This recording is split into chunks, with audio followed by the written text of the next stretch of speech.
Hi everyone, good morning, good noon, good evening, depends where you are in the world. This is Shai from Raising the Frequency, straight from Israel. And today I have a special guest. His name is Yannick Van Doorn, and he's from France, although originally from Belgium, if I'm not mistaken. And he's doing something really, really unique and really special and really interesting that can actually benefit all of us. That's why I wanted him to come over to this talk and show his presentation and to share with us at least some of his knowledge so it can benefit all of us. So I hope you enjoy this show, and I will be back in a few seconds. 1 second. Here.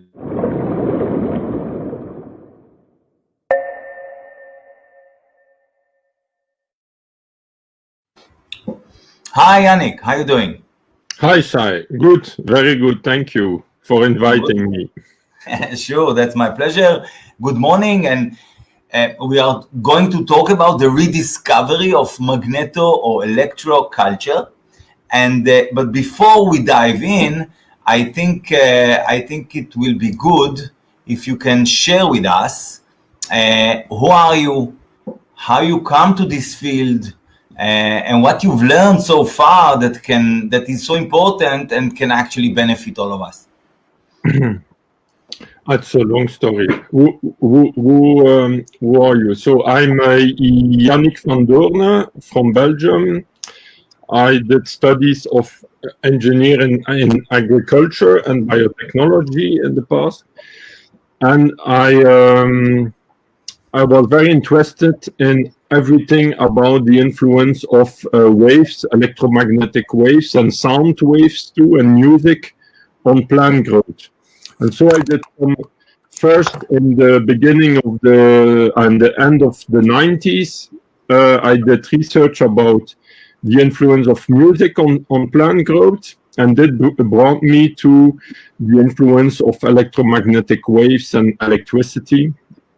And so that's the field about electroculture or magnetoculture that we name it. It's everything around the influence of the electrical fields, electricity, magnetism, electromagnetic waves, all that kind of electricity on plant growth. And there are huge applications since more than a century, I discovered in old books, and so I worked like a detective to search everything I could find on that subject, and now I have my own company that I develop all the applications around this for agriculture. To be honest, just to share with the audience, I've been in touch with you since, I don't know, 1 or 2 years, and I've been trying to fix an interview, and for some reason it just didn't happen. And somehow it's happening now, which I guess that's the right time for it, at least through me and through my audience. So thank you so much for coming and agreeing to show us and to teach us some of your really valuable knowledge as far as I understand it. And I'm here to learn as well. I don't know much about this area or this field, and I promised myself that I will listen very carefully and I will ask questions. And obviously, if the audience has some questions, you can write them down here on the chat window. You can also write them down and ask them later towards the end of the presentation. I'm sure Yannick will do it interactively. I mean, you can probably answer questions during the presentation and also after. Is that all right? That's all right, yes. Excellent. Yeah, shall we start? So I did a little presentation as an introduction. You see, electricity is everywhere on the world, on our planet Earth. You have the atmospheric electricity that you see. It's thunderstorms, things like that. You have also the magnetic fields on Earth. When you take a compass, you measure the magnetic fields. And there are a lot of research about this and how it influences plant growth. And we will go through that. So that's my who I am. I already told you, so I go over it. And so here we see it just to make us conscious that we are living in a whole environment of electromagnetic waves, of invisible energies, but not esoteric invisible energies. Yes, maybe they exist too, but here we talk about really invisible energies like electricity and magnetism that we can measure with devices, with electronic devices. Sometimes we can feel it with our hands maybe, or with our sense, like an example, an insect can see, or some insects can distinguish a north magnetic pole in comparison with a south magnetic pole. Why? Because it changes very little frequencies in the light. That north pole will have a redshift in the light, in the colors, and a south pole a blue shift. And that's why we show magnets always the north magnetic pole with red and the south with the blue, for example. But our human eye is not as sensitive as some insect eyes, and so we cannot see that. But maybe some people can see that. And those two poles have different effects on plant growth. We see also on that picture on the right, on the bottom, a big atmospheric antenna. That's an image from old books that we found 100 years ago. It's like antennas like this. It's just pieces of wires that are connected, pieces of wires like this, or sticks, that can conduct electricity, that are connected with a wire to the soil. And then this can help to collect atmospheric electricity and stimulate plant growth. There's a sound, maybe echo. Maybe it's here, I don't know. For me, it's good. Sound is good. Okay, so it can collect atmospheric electricity and stimulate plant growth all around, and it's very interesting. And this was already done in the 1780s, and also later in 1890s we find back books about this and research. And in the beginning of 1900 until 1945 even. So it's very interesting, and there are a lot of information about that kind of technique. We will see that some effects, and that's one of the most simple techniques of electroculture. It's just you take a pole, like you see on the picture, you put some sticks on it, like for example, pieces of wires like this. You see, it's really easy. It's so easy. You see, you take wires like this. So it doesn't have to be. I mean, this one specifically doesn't have to be copper or anything. Just a metal wire, right? Yes, you can do that with any metal wire, but there was some research with copper. There was some research with galvanized steel, with different wires, but they almost all give good results. It's just optimization or improvement, little improvements we do. But if you don't have much access to metals or wires, you take what you can. If you are somewhere in Africa in the country yard, you don't have access to much things, or sometimes even in Europe with the crisis, they make a lack of access for everything. So we will see, but for example, end of 1890s, there was the brother Paulin. It was the director of an agronomic institute in France, and he used a copper wire. He used a copper sticks and connected with copper to the earth. But you can do it after, in the years 20s, 1920s, there was Justin Christophe Lot, an independent researcher in France, and he used a more galvanized steel wire, and it worked also very, very good. So there are different ways to do it in the ground. So you make it like this, like you stick it to the ground to create what purpose? What does it do? It will collect the atmospheric electricity like we see when there is thunder, but then you see the thunder, but there is always atmospheric electricity. Even if you don't see it, it's always there. And this, to make it simple, you will stimulate the communication of that electricity between the atmosphere, the air, and the earth. And the plants with their roots, it will stimulate the electricity in the soil, but the natural electricity, and this will stimulate also the hydration of the earth. There will be more water available in dry conditions.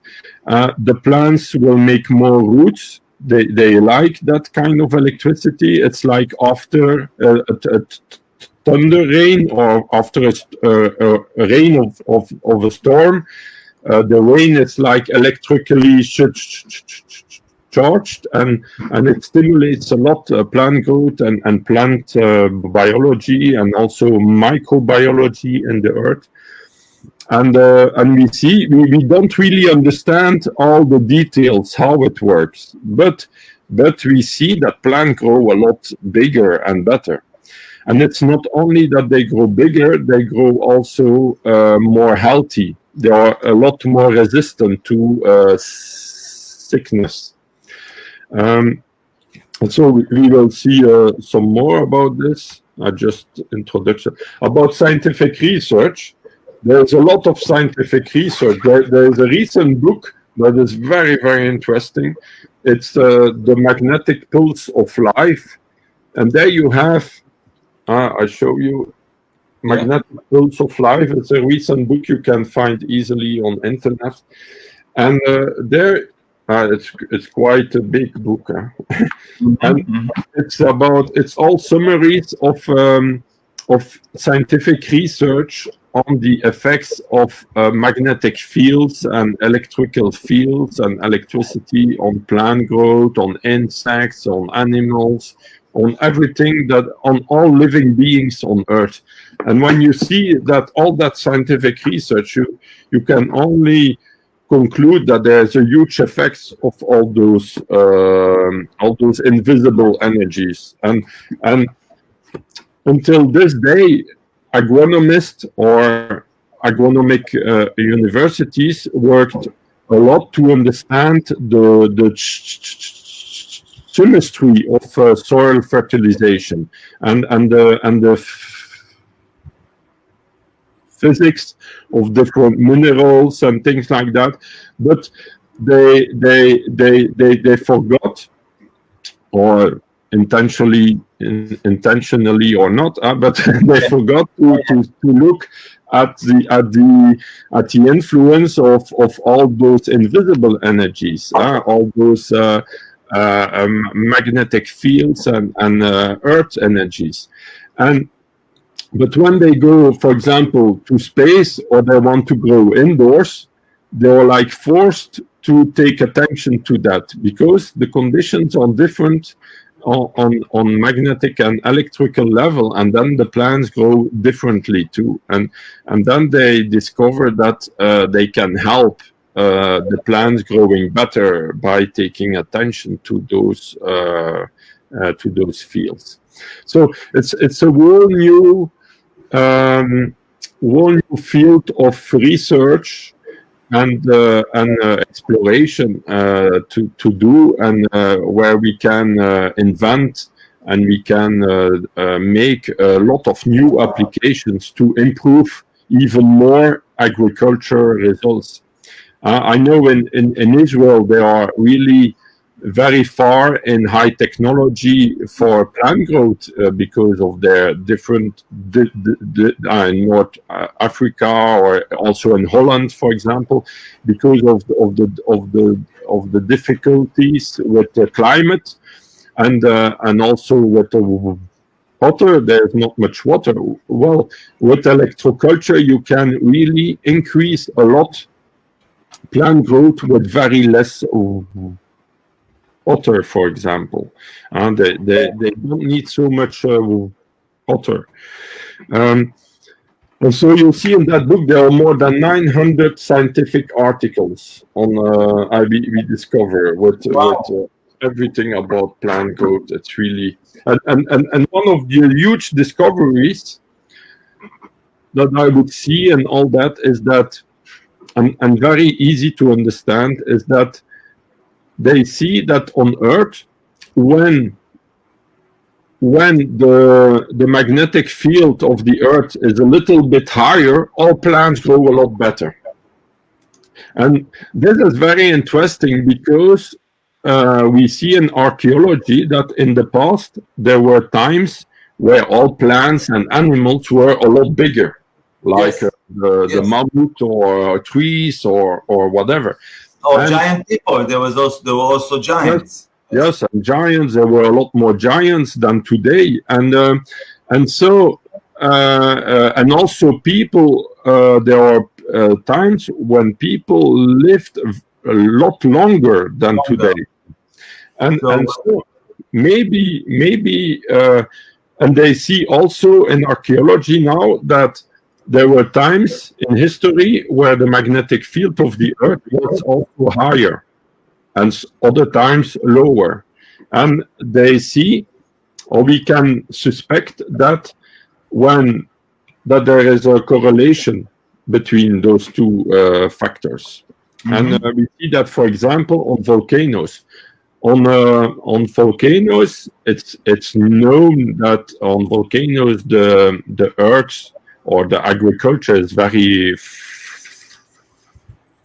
fertile. It's very it's a lot of abundance. It grows very good, and one of the reasons is that the magnetic field is higher because the rocks, from the lava and basalt and the ashes, are in most cases a lot more magnetic. And yes, it's true. And then one of the applications is to take magnetic rock from volcanoes, to crush them and to apply them to the fields. And that's what they do in agriculture. They take like some lavas and basalt that are magnetic. They are not all magnetic, but a lot are.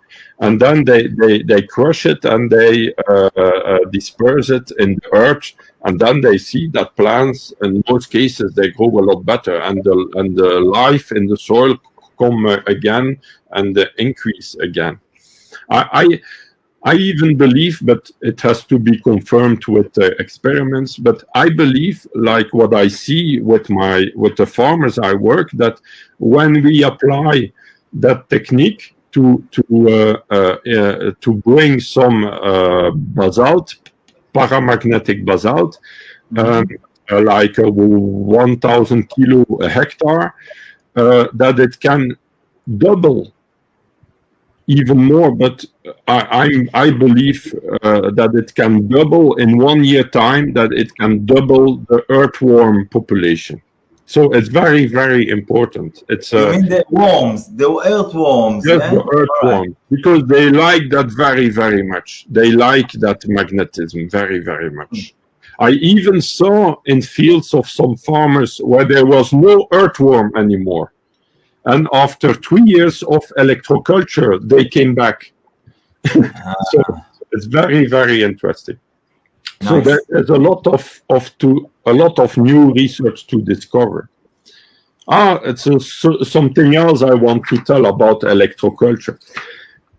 electroculture was very known in the years 90s, 1980, 1990, 1900. Oh no, sorry, in 1880 and 1890, and also in 1920s and 1930.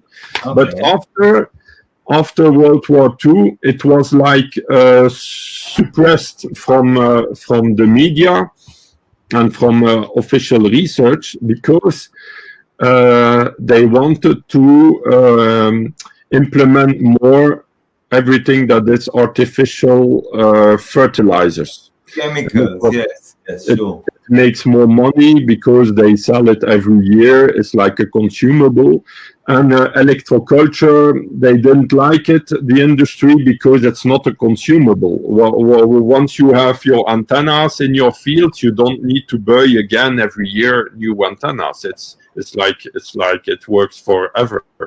So, and then they stopped or they censored even the field of electroculture, because they even taken away the word from the dictionaries. The word electroculture was even taken away from the dictionaries around the 1940s. And you see that very good on that. When you look at Google, the evolution of the word electroculture in the media. Here you see 1700, 1750, 1800, 1850, 1900. You see a lot of electroculture in the press, and then around 1940 here, depressed. They don't talk about it. It's like completely suppressed, and then they talk about it a little bit after the war, and then it was very suppressed, and then I came back and around 2000, and then we talk again about electroculture in the media a little bit, but not much. I was in the beginning completely alone, so but you see that in the with the beginning of 2000 it increases again, and so we see that that's a percentage of the word electroculture in all media, newspapers, magazines, all media. Now with internet, there's a lot more media. But Google has like an algorithm where it calculates how much one word appears everywhere, and then we see that. It's very, very interesting that we see that electroculture is coming back, is rediscovering. And like we say, it was in the beginning, it was difficult to reach us to do that presentation. But that's why, that's because in the beginning I worked more only in France, and then a little bit around. I did some presentations in Canada, in US around 2010, 11, 12. Also in Germany, in Austria, in Italy too. Since 2-3 years, it's a huge rediscovery in Italy about electroculture and developing also. And so I was. So it's bit by bit it developed, but in the beginning I was completely alone to make that rediscovery, and now we are more and more. A lot of people are copying me too. Some are good, some are not good, but it's like this. It's normal, and it's good too that we are in a rediscovering, because with the problems of today's world, I believe strongly that electroculture can really help to bring solutions for agriculture. For example, I have a question. It just came out to my head. Let's say you have a field or you have a garden, and you put some of the devices that need or supposed to help the growth and improve the yield of your garden. What about the antennas? The whatever 3G, 4G, 5G, doesn't matter now which bullshit generation is there, but is this radiation can also penetrate the soil through the equipment that you put in the soil? The the radiation is everywhere, the good one and the bad ones. Yeah. So it's everywhere. So it's like if you want to catch the radio, then you have a special machine, your radio receiver, and a special antenna to capture those frequencies. If you want to catch the 4G, 5G, then you have special antennas for this. If you want to capture the natural energies, you have special antennas for this. So you're working with receivers. Actually, the devices you have, they are receivers for the natural energy or natural radiation, right? Yeah. So every kind of antenna will be like optimized to catch what you want. Yes, I understand. So okay. If you take, for example, a round tower, it's different than an antenna like this. It's for different frequencies, different magnetic energies, because it's made completely different. If you take a TV antenna and cell phone antenna, it's also completely different because it's for different antennas. But we cannot escape that we are living now in all that electro pollution too, and that it have a lot of harmful effects on plants too. But electroculture, those electroculture techniques that I promote will help to improve plant life and soil fertilization, that the plants will be a lot more stronger to resist to all that electro pollution. I see. All right, thank you. But we have to do with it. But that's the problem. Yes. Shall we move on with the presentation then? Yes, I hope it answered to that question. Yeah, it does. Thank you. So about electroculture, there is the research of Justin Christophe.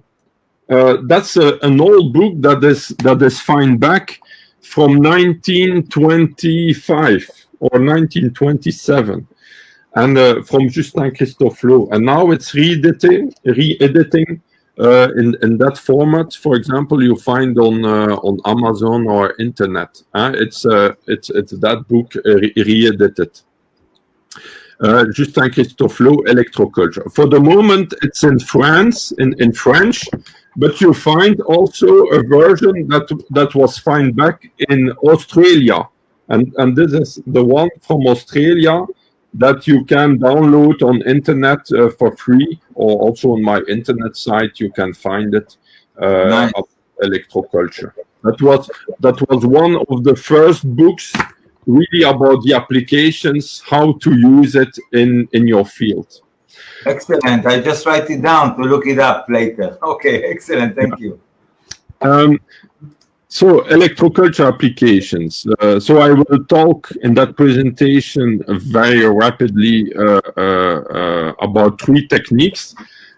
We have the paramagnetic round tower, we have the atmospheric antenna, and we have the earth magnetic antenna. It's a magnet that I use. I'm looking for where I've put it. Here, the earth magnetic antenna. Wait. Let me see. 1 second. Show it again.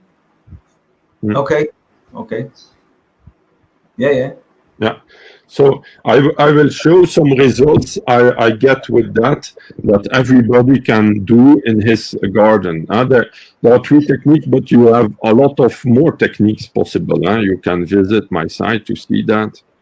What's the name of your site? Let me write it down for the people. Yes, we will see that at the end of the presentation. You find my site too. It's electroculturevandoorne.com. It's my name at the end. But if you put electroculture and my name on internet, you find easily my sites. I have different sites too. Right. So those towers. so those towers, very practically, that's a reproduction of the towers we find in Ireland. Yes. In Ireland, there are like much of those towers, and one researcher of the name of Phil Callahan in the 40s, he discovered that those towers captures low energy radio waves of the Earth, are low frequency radio waves, alpha waves. When you say low, how low? What frequency are you talking about? Like the Schumann frequency of 7.83 hertz. It's around 8 hertz, 10 hertz, 14 hertz. Okay, this is within like the alpha brainwaves as well. Yes, and that is very interesting. Is that on planet Earth?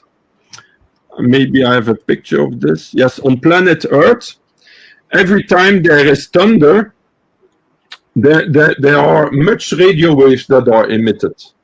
Yes. And it's like an infrasound, or it's like but on radio level, and it's all over the Earth. It goes all over the Earth. It's like a heartbeat of the Earth. Yes. And all living beings on Earth need that heartbeat. It's like energy. It's like we have 220 volts on our electricity network. Nature has those natural radio waves that are everywhere. And it's what I've been saying for many years, is that the alpha brain waves, which are connected to the Schumann, I mean, that's the main or the most important, if I can say something like that, because all natural radiation is important actually, but these frequencies of the Earth, the Schumann resonance and the alpha brainwaves, it's what connects us to this natural world, and we need this. And this is why the alpha brainwaves considered to be the brainwaves for creativity, for imagination, for meditation, for focusing, for getting ideas not from the logical mind. Yes. So it correlates with what you say. So thank you. Go on. Yes, it's like we connect with the library of the Earth, with the source. Yes. With the source. It's like we are much more connected to nature, to the animals, to the plants, to the higher source, maybe God, I don't know, but we are more connected, that's for sure. And it's connected to this, to this field. Yes, to that field, and it's like a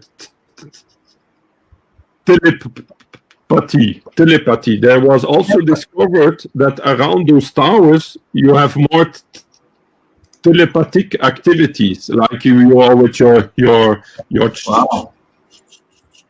children, with the children, you see that very good, that the children, or I see that with my own children, they say, well, what did you say? And I didn't say anything, but they are telling what you were thinking. It's very crazy sometimes. There is one question here from Ronen. He asks, what is the difference between regular building earthing system combined with the lighting catcher rod? A regular building earthing system combined.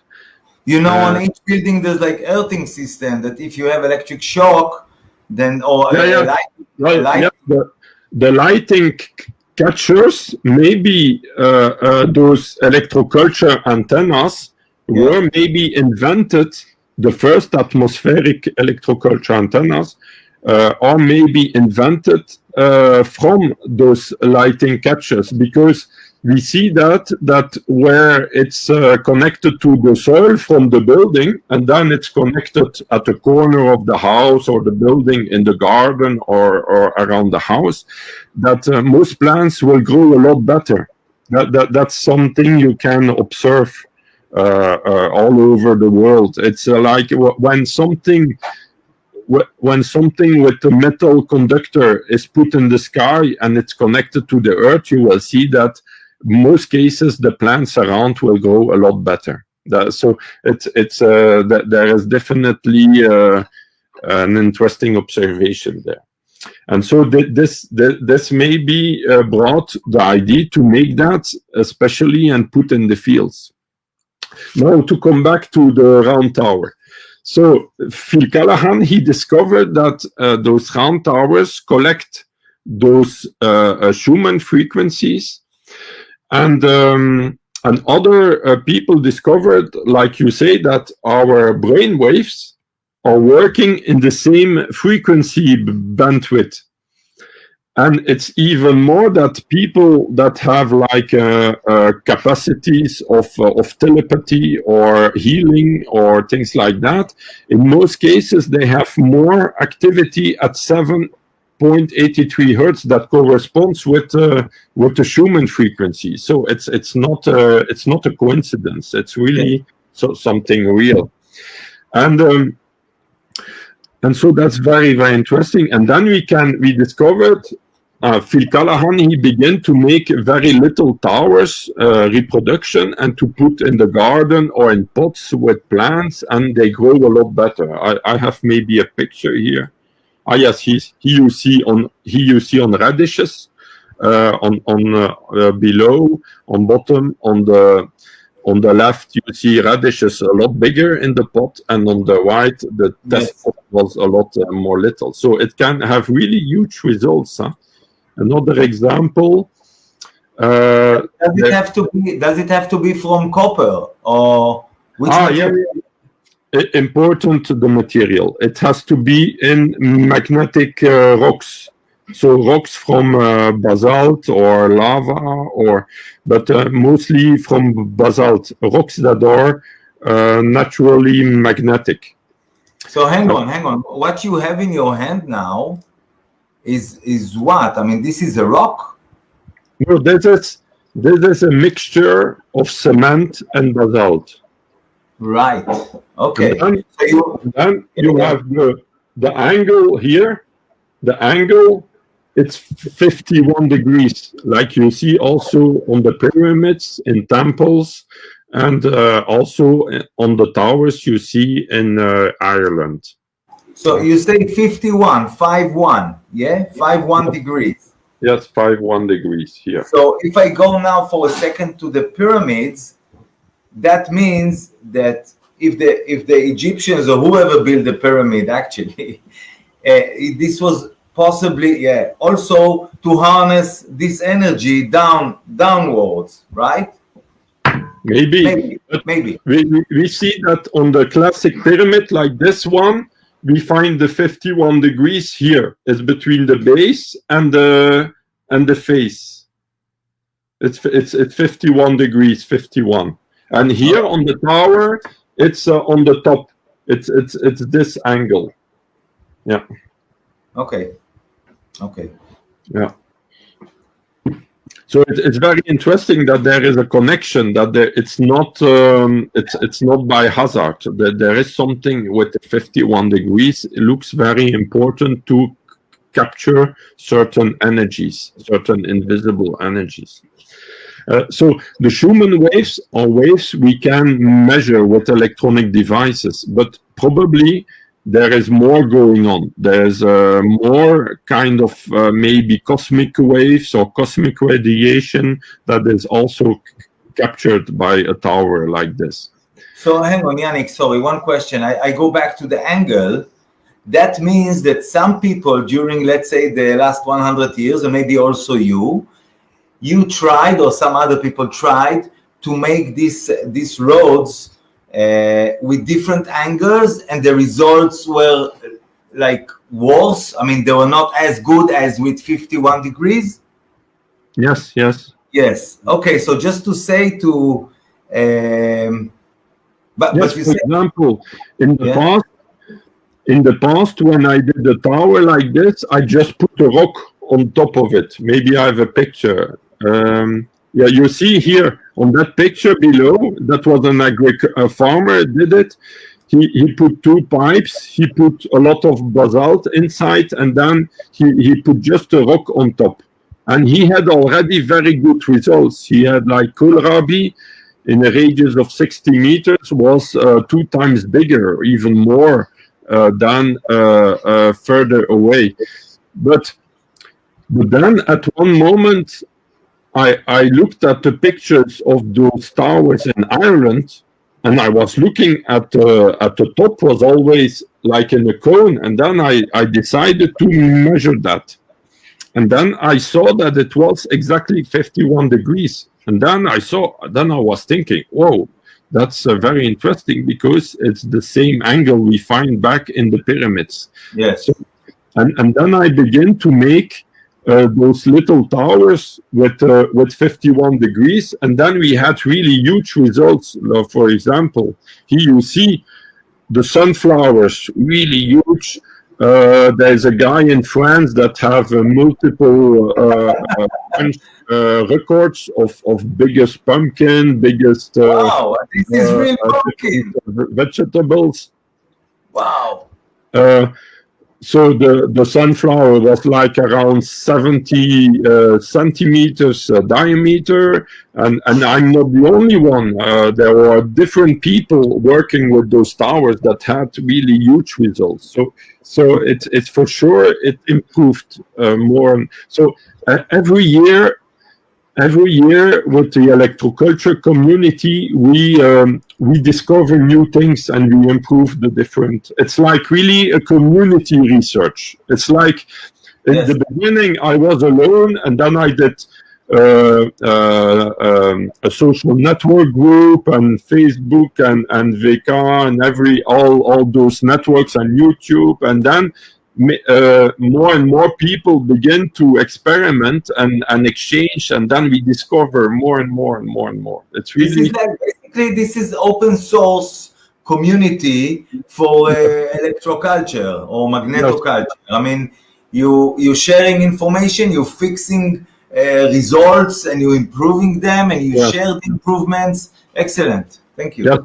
I always, in my philosophy, I always do open source in the way that I explain all the basics that everybody can do already, basics with their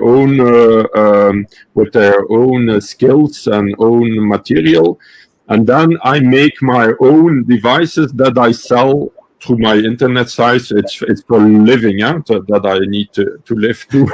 But sure. But a few questions. One question. Okay, let's say you make this with the tower. Does it matter what height is it? Yes.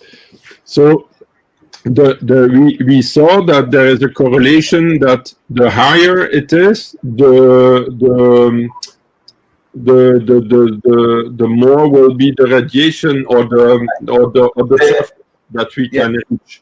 Like with a tower of 1.50 meters, you can have like an effect on 20 to 50 meters around. Wow. Okay. This is radius or diameter? Yes, radius. So this is half of the circle. I mean. Yes. Right. Yes. Okay. So, this is large. Okay. And what's the taste like of the vegetables? With those natural energies, when we use natural electricity, magnetism, in most cases, all cases that I saw, the taste will be improved too. Really? There were even measurements. An example I will show you here. Here. That was a research from Martine Kerel in the 80s, and she put an atmospheric antenna in the soil, and she put plants for medicinal research or pharmaceutical, like mint, datura, and she measured that there was 27% more essential oil in the mint and 57% more in the datura with electroculture, with that technique. And also the plants were a lot bigger. They were like dry weight was 20% more for the mint, and for datura 30% more. So the plants were bigger, but also more dense, more nutrient content. There were even more nutrient content, and it's even better than that.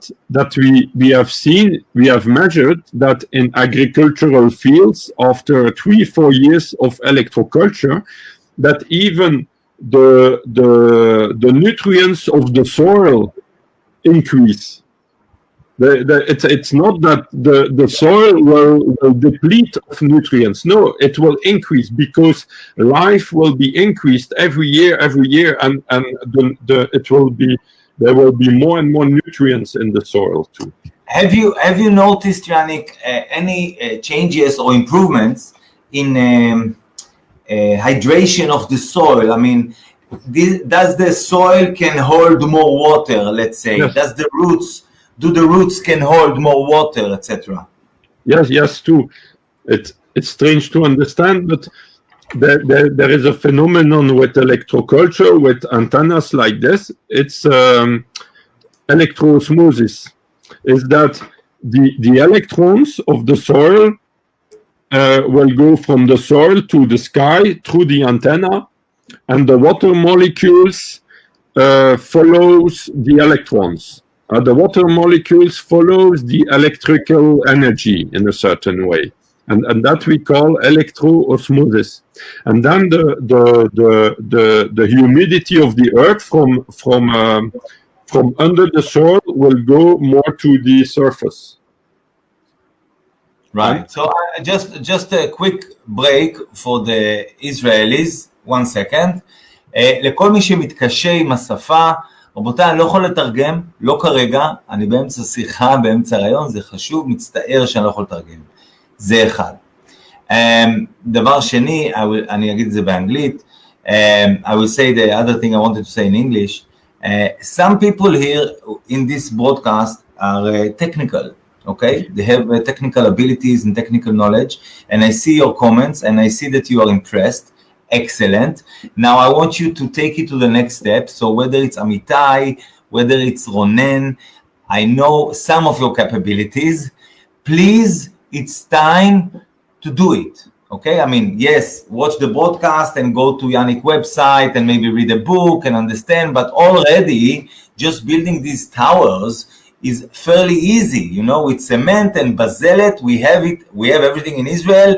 Make the angle 51, do it in 0.5 meter, 1 meter, 1.5 meter height, and you know, I don't mind, sell them, whatever, but let's make bigger, better vegetables. Let's take care of the soil, because there's Yannick, I must admit that I'm impressed. I mean, I've seen some of your stuff in the past, but now watching and listening and asking questions and getting answers, it's really remarkable. And also, I not just I think, I know that in this knowledge that you share with us, there's also at least part of the solution to whatever the bastards are planning for us, which is hunger and, you know, chasing up for food, etc. And here are, at least, as I said, part of the solution to increase the yield of growing food and to help the soil and to help the water and to help eventually help ourselves, help the next generation spreading this knowledge and having a better life, basically. So again, I'm saying thank you very much for being here and agreeing to share it. Please go on. Sorry. To go further with what you are saying, it's like in 1919, after First World War. Then you have Justin Christofleau, and he was also thinking, how can I help agriculture to improve the yields? Yes. Because there was also hunger, there was not enough farmers and so on. And we are now going in the same kind of problems, yes, because there will be a lack of there will be shortages of everything because of politics, because whatever reason, and wars and everything. And with electroculture, we can really become more independent in every country the farmers can be more independent and less dependent to external fertilizers and pesticides. They don't need really them. They can do everything by themselves, and they can grow better yields and more healthy with very local technology that they can make themselves. They just need the knowledge. And electroculture it's more about knowledge. It's not so much about materials. It's all materials we can find easily. It's more about knowledge how to do it. I'm just thinking, Yannick, let's say I have a tower and I have these 51 degrees and I made like a mold of this, with cement and basalt, and okay, I have it. What about if I put at the end, at the top, in this 51 angle thingy, what if I put copper on it or gold? Yeah, you can you can do much things, but everything you will change is a new experiment. No, but okay, fair enough. But has it been done? I mean, have you tried to put copper, like even not to connect it, just to wrap the edge, the top bit, just to wrap it with copper, Maybe it's interesting because we see that in old temples. Like if we look at temples in India or in even in Russia. In Russia, you have all the buildings with the copper on top, at the edges. Or some churches, or Orthodox churches in Russia, or classic churches even in Europe, or even in the Arabic countries, in mosques, you have, it's all the same basic technology. It will take attention to certain angles, to certain proportions, to certain materials. And I'm sure if we study all that, I'm sure we will even progress more in the coming years. That's for sure. We will discover. Already, I can tell you already from the comments here, I know there's some people interested in actually go and make some of those. And just to answer a question, Ronen, the required relations between the towers parts, I mean, I'll let Yannick answer that, but I think he has the height. You can play with the height as long as you keep the 51 degrees angle at the top. The higher the tower, the more diameter or radius it will have. We think it's also about the height and also the thickness or the proportion. But we have to do more research. But if you just put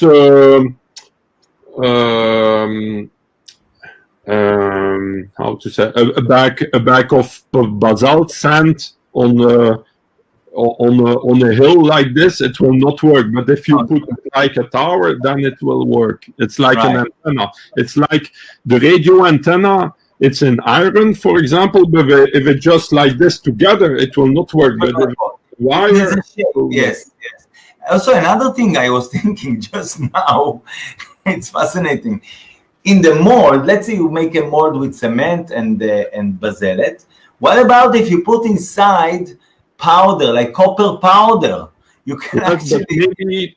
Maybe it can be improved, maybe not. We have to test it. But what we did in those little towers, what we do, we put spirals inside. We have discovered, that's from research from an Italian genius, that is Luigi Igina, Pierluigi Igina, and he discovered that spirals like this that can capture really interesting energies from the Earth and the cosmic, and we put that inside the tower. And we put also a quartz crystal, crystal also. But you have to know that in basalt there is already a lot of quartz.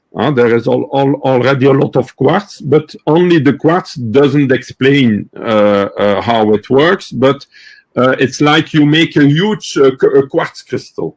You see, it's like you make a quartz crystal from 1 meter high. You see, it's very powerful. It's very Sure. So so I know that. it's not just a little crystal, but in the tower you have the basalt that is made of a lot of quartz, so a little crystals. It's like the sand, and then you have also a real normal quartz that we put inside too. Yes. Plus this circular piece of metal. Spirals. Yes, but that's all optimization. In the beginning, my first towers were only cement and basalt, but with time we improved it. We improved it with the spirals, we improved it with the quartz, with different IDs. So there are now more and more IDs. So sometimes when we do a new ID, sometimes we see improvements, sometimes not. So it's like that we progress.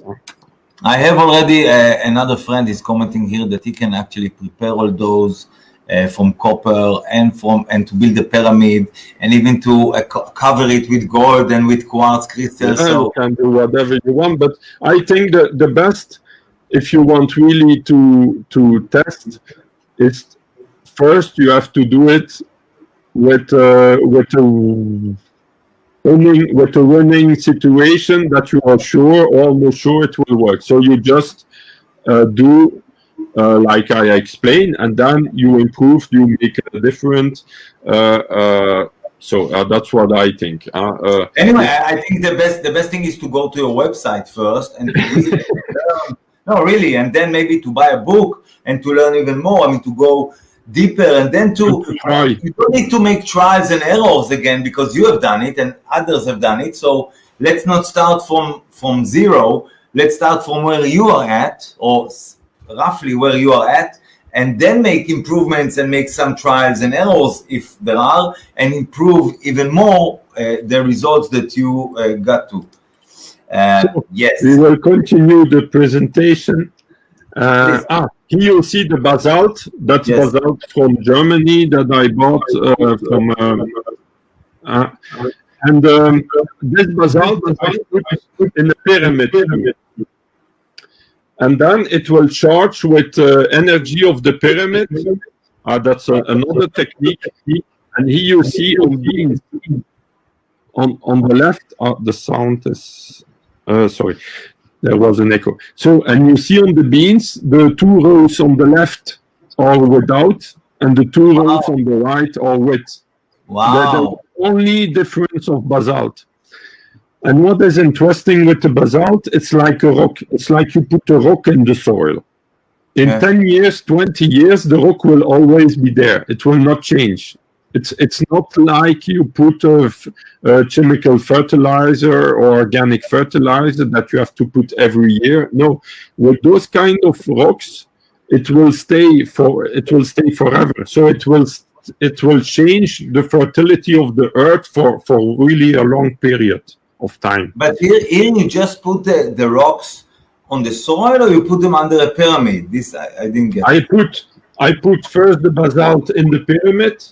And the pyramid, it's like a charger. It's like a charger. It's like you have to charge your cell phone. Here you will charge the basalt with kind of magnetic energy from the earth and cosmic energy too.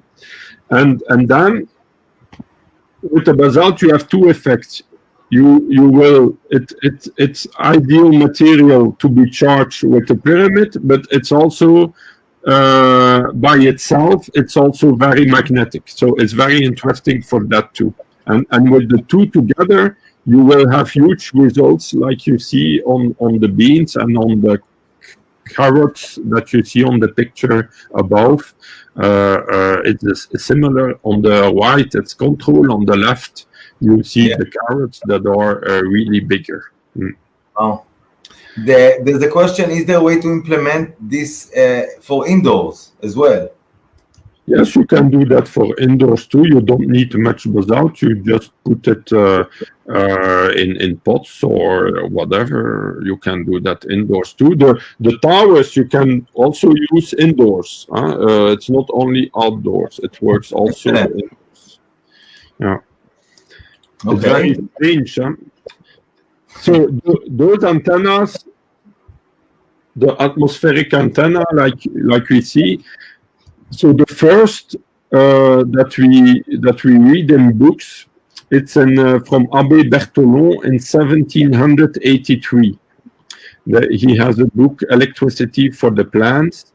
I don't know if it's translated in English, but originally it's in French.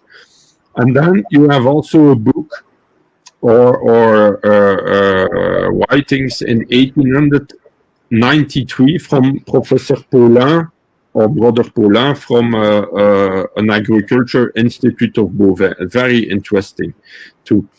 So, and that is very easy to do. Like here you see a result on corn.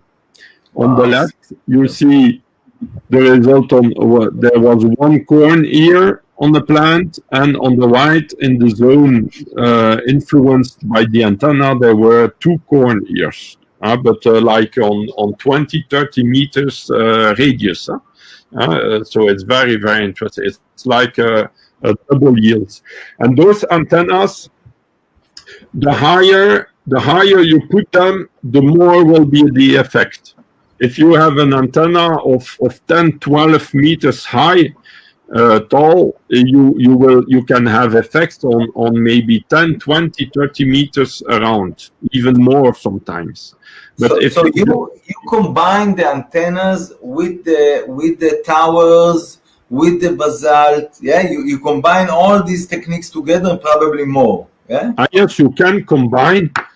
That's what you see there. The result was only with that technique. But if you combine the different techniques, then you have even more results, because that will resonate with the Schumann waves, that will capture atmospheric electricity. It's different. It's completely it's different energies.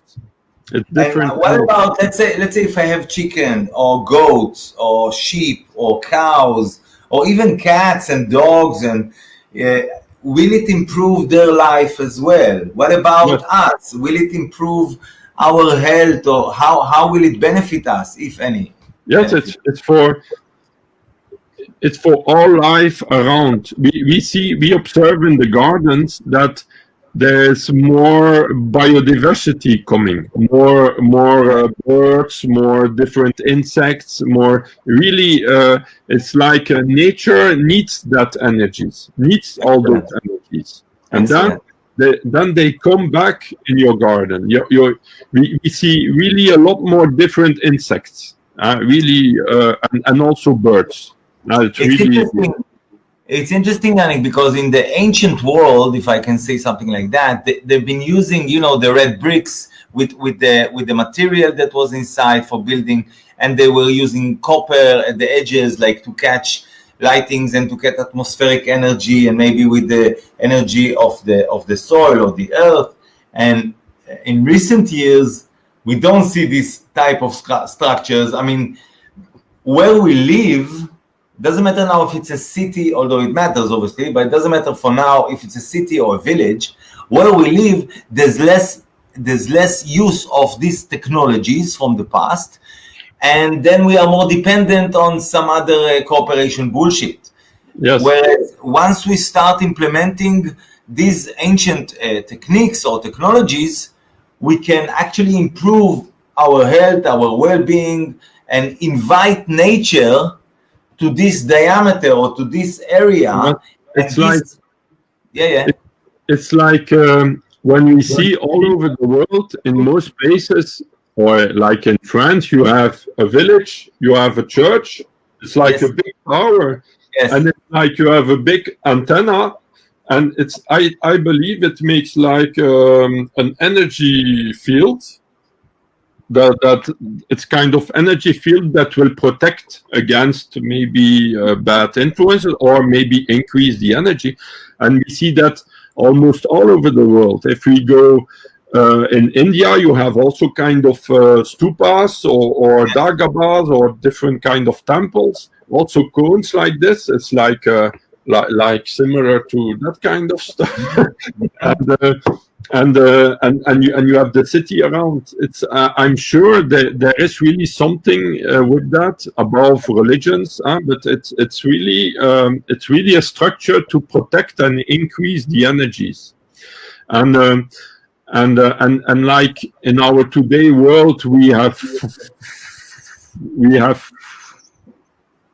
forgotten a lot of that stuff. Then we destroy them because we don't know what it's needed for, and then we destroy, and then there are more and more problems, and then we are more dependent to all their stuff.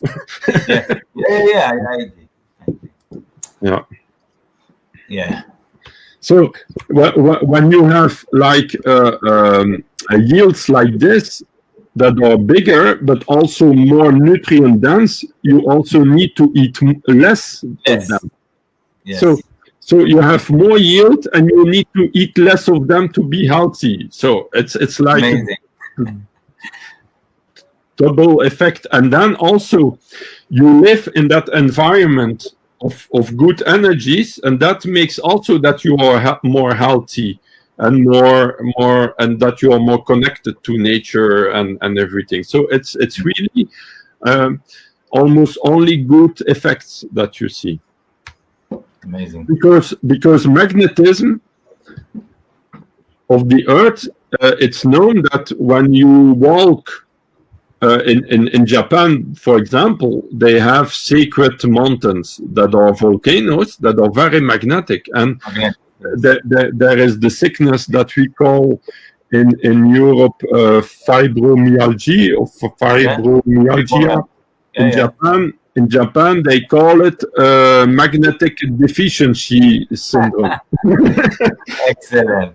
And when you are again in contact with the natural magnetic energies, those kind of problems decrease or disappear.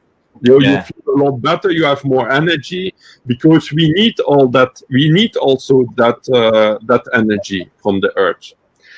And for all of those who are glued to their screens and smartphones, this is just a reminder. We are biological creatures.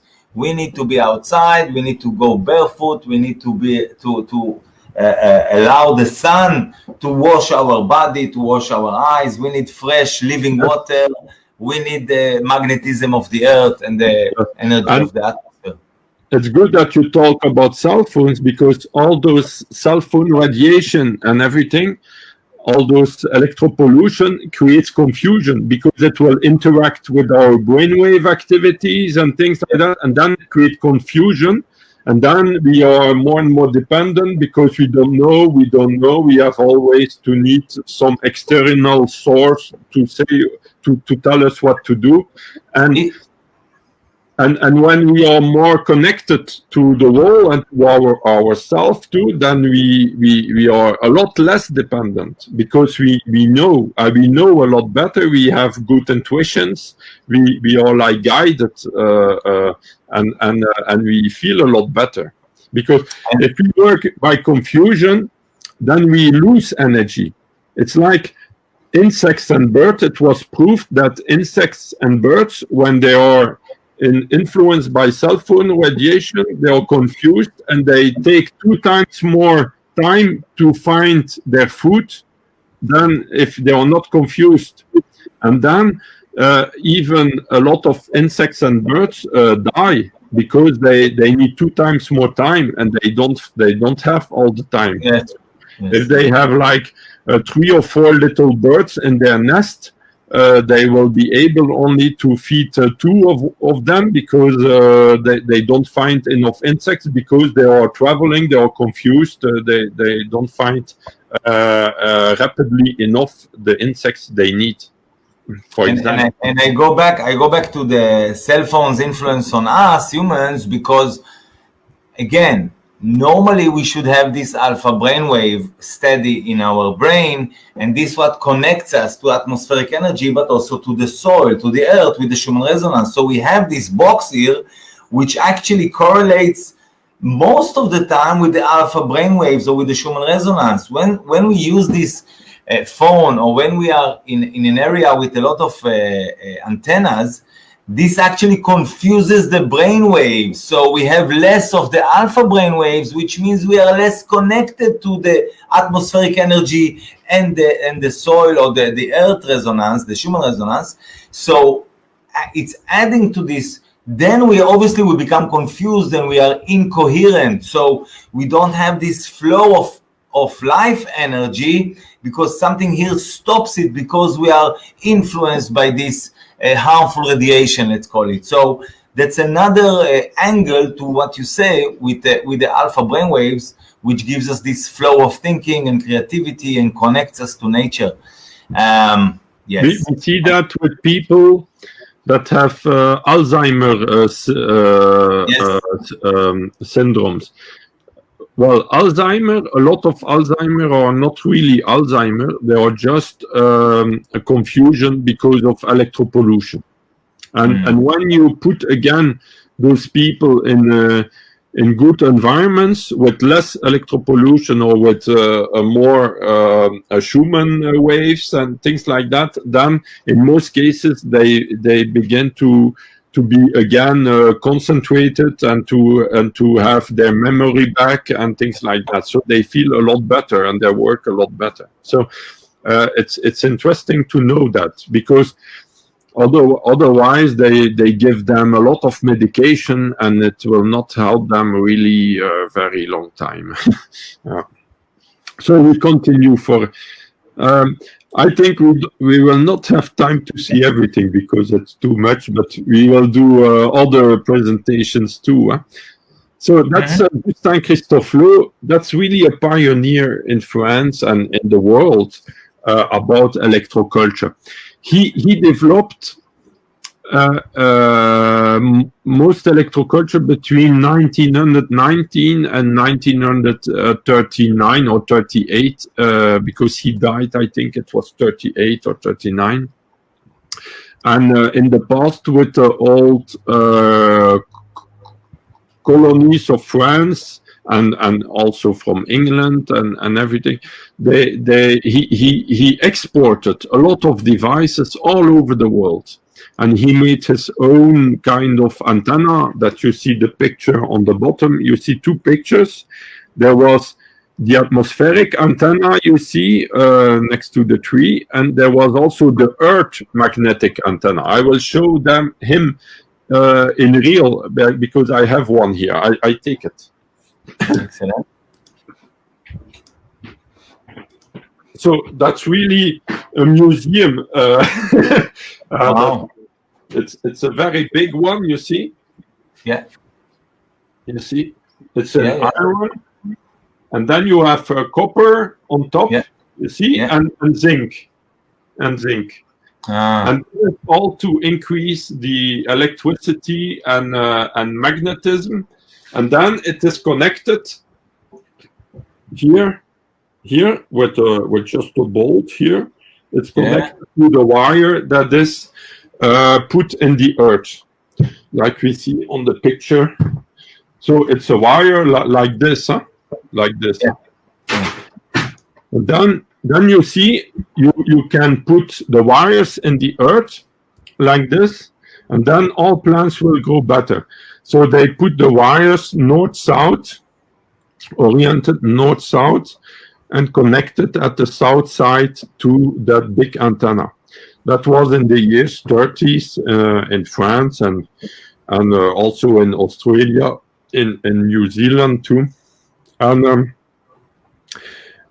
this can really have huge results. It can, some yields are double. In most cases, I say always like 30% more, but in most cases, it's a lot more.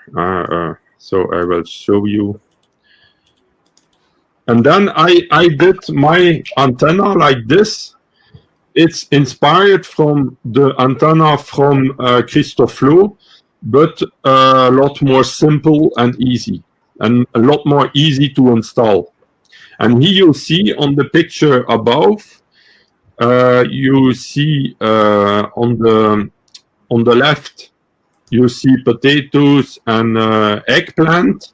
a lot bigger, and on the white a lot less. So is the same soil. It's just one with antenna and the other without. You see also a radish that is as big as a bottle, a really big radish too.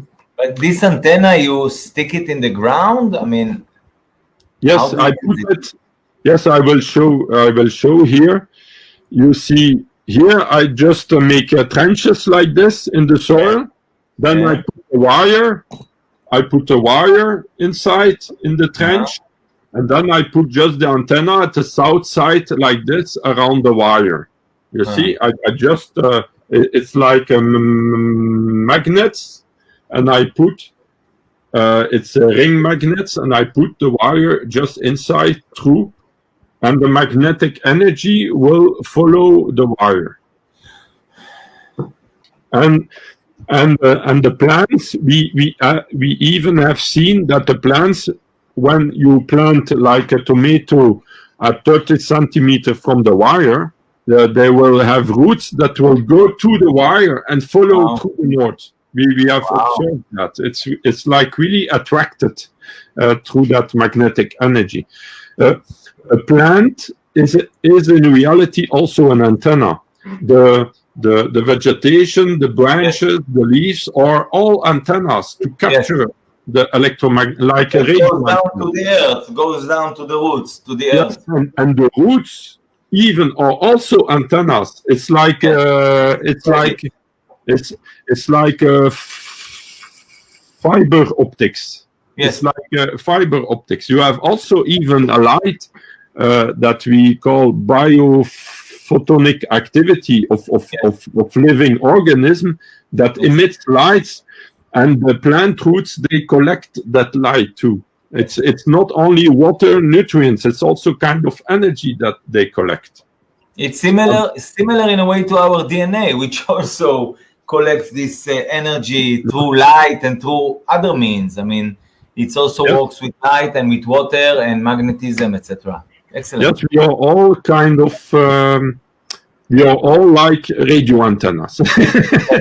And we are in a certain way. So it's important to be conscious of that and to know that, because if we don't know that, then they can bad forces can use that with bad intentions and send us waves to harm us, but we can also use antennas and techniques to protect us and to increase our energies. So there was another question here. I'll put it on the screen and I will ask it. Do you think this technology may be designed to absorb an earth, like to make this earthing, high frequencies such as cellular, or to protect people from it? I mean, can we use these devices to create this protection field against this harmful radiation? I would say yes, but I will let you answer. Yes. It's a complicated subject. Sure. Electropollution and harmful radiation, there are a lot of different kinds of radiation. So there will be some you can protect, other we need still to invent things to protect. But it's not only protection, it's also that you create like a strong energy field of the living being, that it will not be harmed by it. That the radiation will just go through, but without harming. So, Yannick, question: do you normally go with something on you, like a pendulum or a bracelet or a ring, or do you go with something on you that may? Every day, no. But sometimes, if I feel a little weak, then I will use kind of Lakowski coils or a bracelet or a belt that is special. But otherwise, I don't use. In normal, so if you go, let's say you go to Paris, so you go to a city with a lot of towers and radiation. Do you use something, or you just you do? Yes. I saw that when I take when I go to airports, there you have huge electromagnetic radiation. Yes. And you can go to airport, you have a lot of energy, and then when you arrive to your travel, you are completely down because you lose a lot of energy. And then I discovered that when I listen to music at 432 hertz, I feel a lot better because it balances. It makes that the electropollution will imbalance you, will take your energy, and will create chaos in your frequencies. And when you listen to harmonic music at 432 hertz, it will rebalance you, and it will make that you will gain again your energy. You can also you have also devices that send electronically the Schumann waves of 733 hertz. I make also some devices like this. It's important to take good devices because there are a lot of Chinese gadgets that it's rated on that it's sent Schumann, but it doesn't send Schumann. It sent everything but not Schumann waves. Well, it's Chinese, you know. Yeah. No, it's not. There are also good products from China, but when you buy things that are too cheap, in most cases, it's only the package. But it can help really a lot too. Also, the Lakowski coils, I can show you one. For example, I have here one somewhere. Somewhere, but yes, here. That's an old one. I found one. For example, I make bracelets like this with a copper wire, and this can help also. You just put around your wrist like this, and this can help also a lot to balance and increase your energy and to protect you from electromagnetic radiation. But there are also some other techniques, but the best is not to be in places where there's too much pollution, but we cannot do sometimes if we live in cities and things like that. That's not easy. But it's also important to not be 100% always all the time with all those devices, because otherwise you don't want to depend on it. You want your body to function naturally, and yes, if you feel weak that you need it, then you use it, but you need also to live times where you don't use all that your body works by itself. You need to learn to create your own force. It's like we have a force field, I believe that, and that it's the field with the most energy that will it's like a charisma. It's like if we are too weak, then we are influenced by other energies. If we are good in our own energy, then we are a lot less influenced by other energies. And it's important to learn, like in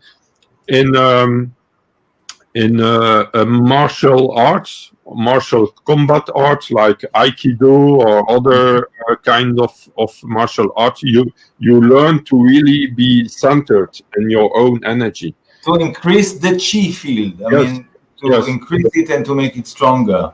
Yes, and that's very important to learn that without any artificial without without we need. It's a mind set and heart set. We need to be conscious of that too. Yes. Yeah.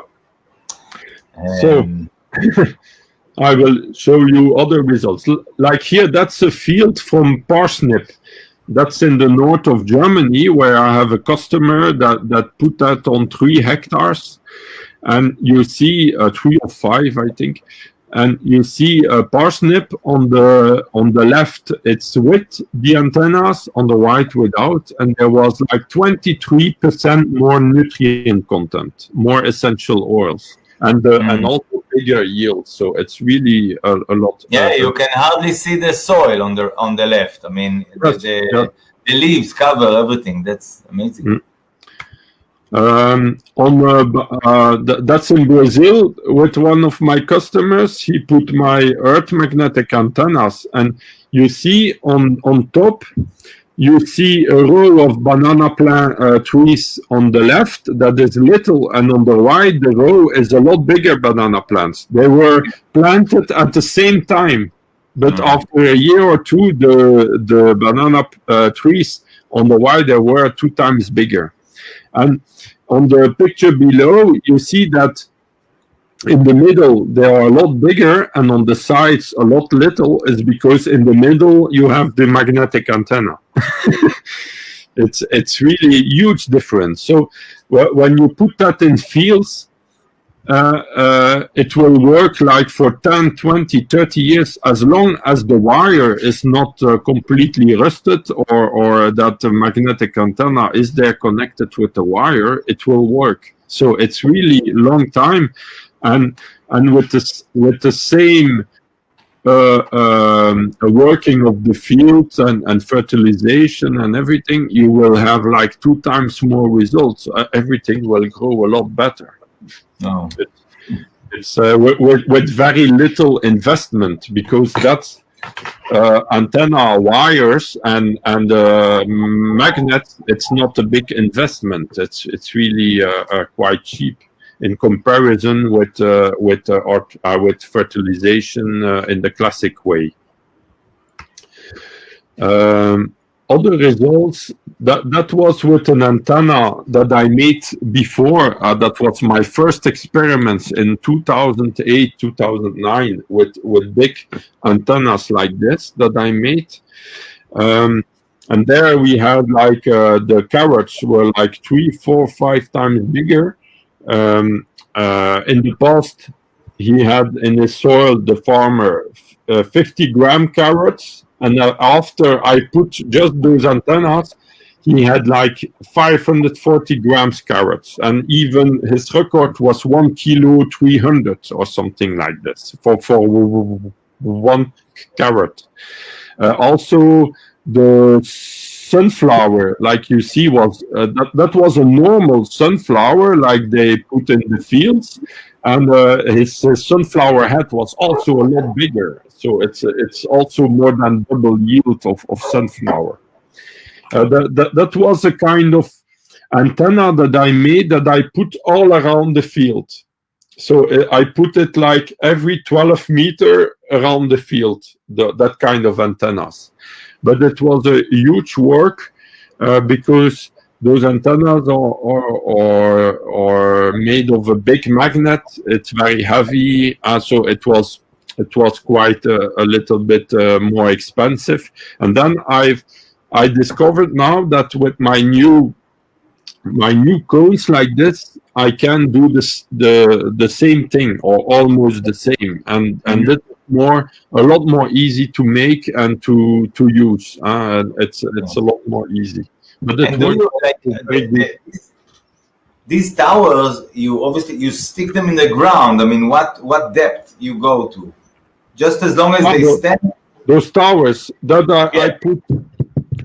I put like it just that it have to be connected with the soil humidity, so and that it doesn't fall down. So if you put 20, 30, 50 centimeters in the ground, it's okay. If it just don't fall down. You know, Yannick, I'm thinking about what you said at the beginning, which, even the movie Avatar, for example, with the big trees and I'm just thinking, is it possible that in the past, A, there was a stronger magnetic field, and B, there was less harmful technologies that may interfere with the magnetic field or electro field that we and nature, we need it so badly or goodly. And really, maybe the people were larger, the plants were larger, the animals were larger, and somehow over the centuries, the magnetic field decreases. I mean, it takes time, obviously, and then life became maybe smaller and smaller. I mean, the larger species, they become smaller and smaller. I mean, it's quite fascinating to think about it. And yes, I'm sure of it. I'm sure of that. That because, for example, even the last decades, the intensity of the Earth magnetic field decreases. And you see that people are more weak, they are less resistant to sicknesses, there are a lot more problems in agriculture for fertilization. The plants don't grow anymore like before, and that's really I believe the magnetic intensity of the Earth that really decreases. In the past, even like 2 centuries or 1 century ago, even if they didn't put fertilizers, they had some yield. Now today, if they don't put anything, they have almost nothing. So wow. It's really I'm sure of it, and I'm sure that that's why we see so huge results with electroculture, because as soon as you will increase a little bit those natural energies, everything begin to grow a lot better. Everything. Yeah. I just moved house like a month ago, and I moved to this area with a lot of agriculture land, and this makes me want to, well, obviously to try it out in my own small garden, but normally when I do something, I do it for myself and others, you know, whether it's not necessarily to make a business, but to, like this, you know, I've learned about your work, and I'm like, people need to know about that, you know, so I have to share it. And something tells me that at least here where I live, I'm going to try out some of your techniques or technology, and to try it out and maybe spread it around to specific farmers to try it out in their fields. And let's see. I will update you. I will let you know what the results are. But first, I need to make these molds to create these towers with. You just do that. That's the most easy technique to begin with, and also the magnetic antennas. It's also easy, and the towers. It's also easy. You will see. You just have to begin. Sure. The atmospheric antenna, the main pole. Do you need to twist it, or you just? No. Yes, you can just connect. You can just connect the wire like. No, but show me the pole, the actual what it stands on. Yes, you can put that on an iron stick or on a wood or whatever, but you have to connect the antenna with a wire to the soil. Yeah, but show me just how all these little antennas, how they are bind together. Yes, this one. Here you can solder that together, or you can, for example, you can also use this. You can also just put this. If you have an electrical connection, it's okay. You see? So this is all from copper. I mean, apart from the main wire in the middle, this is all copper, right? Yes, it's an example. Here I just made a very simple one to show you. Here I have galvanized steel in the middle, and here all copper. It's all copper. No. And here it's a tube, so it's easy to put on a stick or something. And it's also interesting to use different materials like iron, zinc, copper, because this will capture different energies and it will create electricity in between. And this can help too. Because in Christophe Loh antennas, the pioneer of electroculture, he used always three materials: copper, iron, and zinc. I think. So, every material has some interesting energetic properties. Interesting. Yeah. I think as long as it's all right with you, I think we should wrap it up for now. I mean, this was like 1.5 hours. I'm sure you have much more. I mean, if there's anything else you want to show us about results and size, etc., please do. But I think people got the idea, and it's time to learn a bit more. Here is your website, your email, your telephone number to contact you. Don't bother Yannick, but please ask him proper questions about his knowledge and his field of expertise. So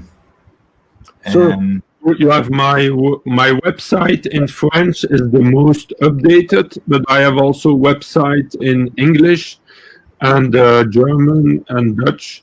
But now with translation tools, you can easily read everywhere if you want. So you can ask me questions, but not too much.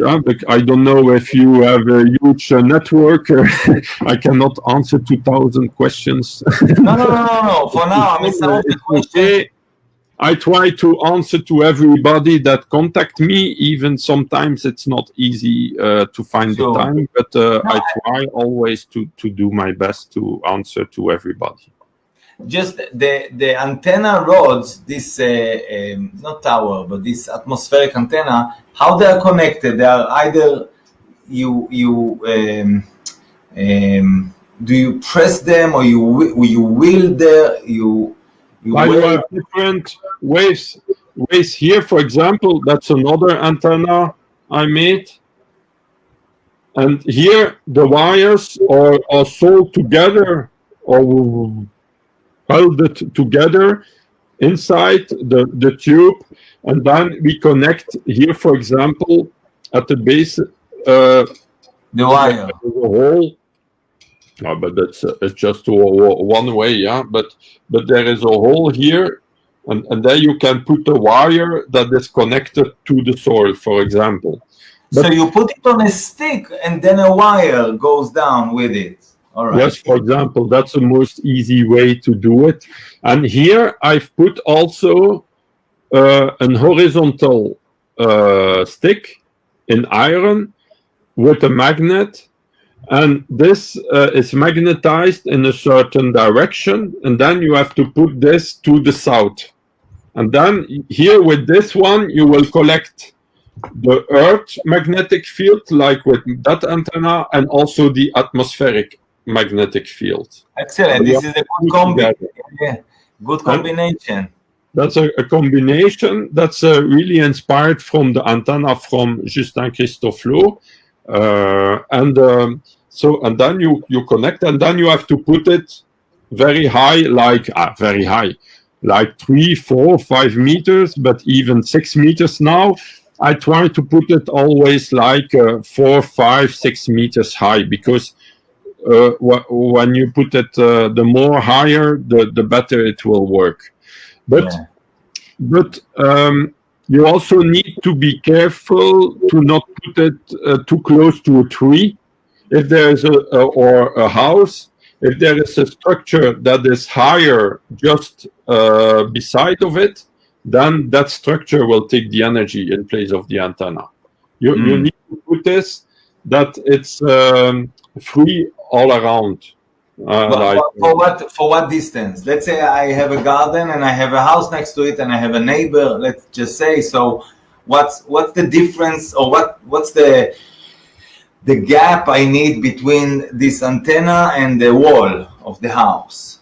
Yes, if the house is like 10 meters high, then you put your antenna at 10 meters distance, for example. I see. Okay. Around to be sure that you don't that you can take the energy. You can, if it's you can take the height, and then you take the radius. If The 10 distance, meters, you take 10 meters. If it's 5 meters high, it's not high. Then you put 5 meters away, Yeah. and then you are sure you will collect the energy. If you have a tree that is 30 meters high, you take 30 meters. But if it's, for example, if you put an antenna that is also 30 meters high, it's okay. Then you can put it close. Yeah. Or how it's 10 meters high and you put an antenna of 10 meters, you can put it also It's okay. close. Then Yes, it's yes, not I a problem. Yeah. Excellent. Yannick, I want to thank you so much for this presentation and for this sharing, because I think it's really valuable. And the next bit here, look, I have a friend here is saying that he's in his workshop place and he's working with metals, and he feels like to leave everything that he does and to start building all this new stuff. He has the pipes, he has the copper, he has copper wires, etc. And So I have another comment here. I would be very happy if people all over the world, or in Israel where you are, or other countries, that they begin to do their antennas and they begin to try it out, and they send me pictures of their antennas in their garden, and then later that they send and share, like I did, also the results, to make it known everywhere and to show it, because I believe strongly that it's by the example of showing, testimonials of showing our results in our garden, that we really can change the world. It's really by doing by ourselves and helping each other, really to do it not just for our own, but to help each other. It's if we, for example, if we need only 1 kilo potatoes, but we don't have to say, oh, I have enough, I don't put an antenna. No, put an antenna, make 3 kilo potatoes, and give 2 kilos away to help each other. Exactly. That's the way forward. And I'm sure that we can change the world like this, to help each other and help each other with knowledge, help each other with our, because we will face hard times in future, and already now in some places of the earth. So it's important to help, because what in the world, I think what is lacking is really it's really that it's solidarity, humanity between the people. They've lost. We are lost in the material world, and we need to come back to the values that bring us all together. Yes, and this is maybe a last message from Ronen. Thank you, Yannick and Shai, for this fascinating interview, and I think people really enjoyed this podcast. As I said, I will send you, once it's up and been coded, I will send you a link so you can share it with the audience. Again, thank you ever so much for this knowledge that you shared with us. And I'm sure I'm going to try it out, but I'm sure more Israelis will try it out, and probably we will cooperate. And already I have an idea to start like a Magneto Culture Israel page, maybe on Telegram or something like that, so people can share their experiences. It will be easier for them, obviously, to do it in Hebrew. And then preferably, possibly, I will share it also with you and the rest of the people of the world to see what we do in Israel regarding this field, because fascinating stuff, and it's highly needed now to increase the yield, to increase the health, and decrease the harmful radiation and energies around us. Yannick van Doorn, thank you so much for your knowledge and for everything that you do, really, because you help many farmers and many people to learn and to increase their health. And I'm sure we're going to speak very soon. I will send you the link to this broadcast in a bit. Thank you so much for everything you do. Thank you. Thank you very much, Shai, for inviting and to do that, and also all your work of networking and to help people to share new knowledge and old knowledge. It's very interesting. Thank you very much. Thank you. God bless. Bye-bye.